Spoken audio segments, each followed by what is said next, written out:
Non, je pense que malheureusement sur un certain nombre de copropriétés en difficulté, il y a certains accédants qui se sont fait abuser.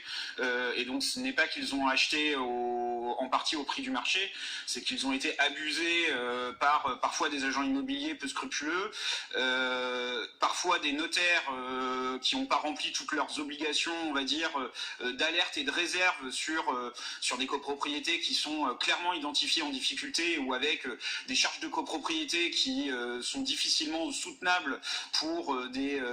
propriétaires avec des revenus modestes, et c'est effectivement malheureusement souvent le cas, et il y a un équilibre à trouver entre l'acquisition au regard de la valeur au prix du marché,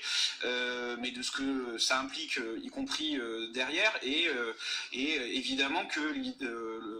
y a un regard plus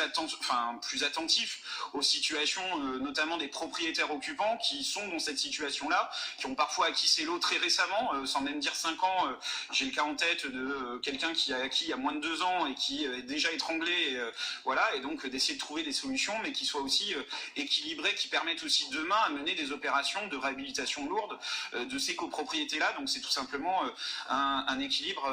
à trouver sans que ça pèse trop sur